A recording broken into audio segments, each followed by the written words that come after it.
नमस्कार, आप देख रहे हैं SPN 9 न्यूज और आपके साथ मैं हूं क्रांति से। राष्ट्रपति चुनाव हो चुके हैं, उपराष्ट्रपति चुनाव होने बाकी है भी। उपराष्ट्रपति चुनाव को लेकर के तमाम तरह की अटकलें जो है वो हमारे सामने है।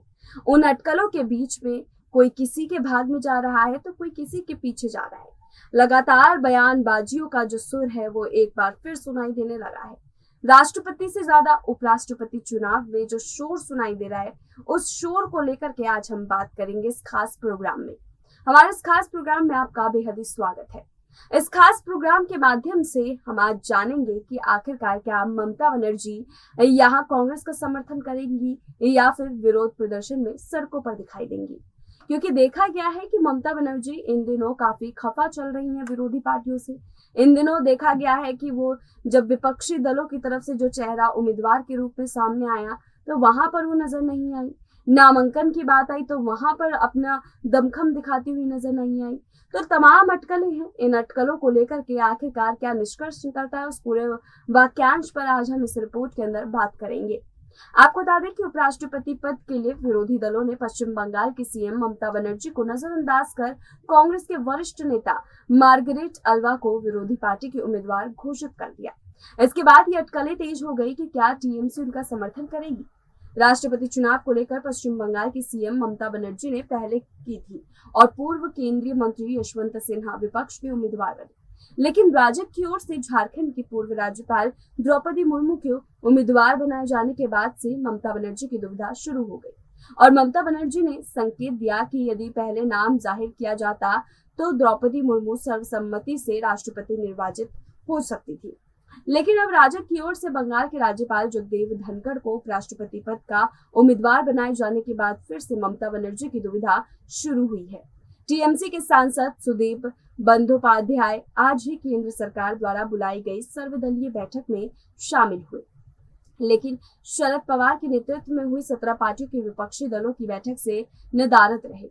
विपक्षी दलों ने बिना ममता बनर्जी की सहमति के मार्गरेट अल्वा को उम्मीदवार बना दिया। तृणमूल कांग्रेस के वरिष्ठ सूत्र का कहना है कि विपक्षी दलों की बैठक के लिए ममता बनर्जी को फोन भी नहीं किया गया था, बल्कि लोकसभा नेता सुदीप बंदोपाध्याय को फोन किया गया था।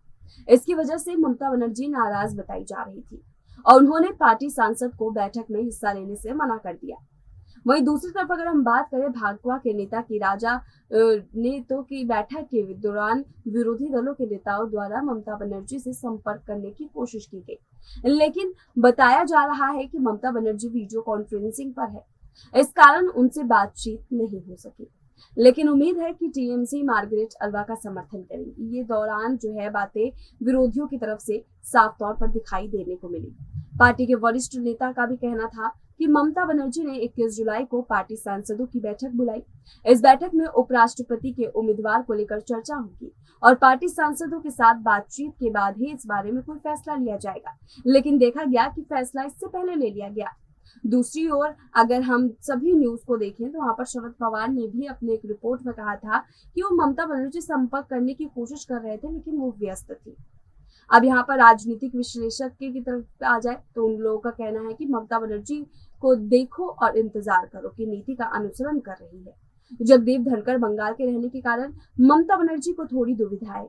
इसके साथ ही यदि बंगाल के राज्यपाल होने के कारण टीएमसी धनखड़ का समर्थन करती तो ये राज्य की जनता को बताना होगा कि पूरे कार्यकाल के दौरान जगदेव धनखड़ ने ममता बनर्जी के खिलाफत की थी। ममता बनर्जी सरकार की धज्जियां उड़ा कर रखती थी, तो अब वो क्यों समर्थन कर रही है। ऐसे विरोधी दलों के आरोप मोदी और ममता के बीच सांठगांठ के आरोप को बल मिलेगा।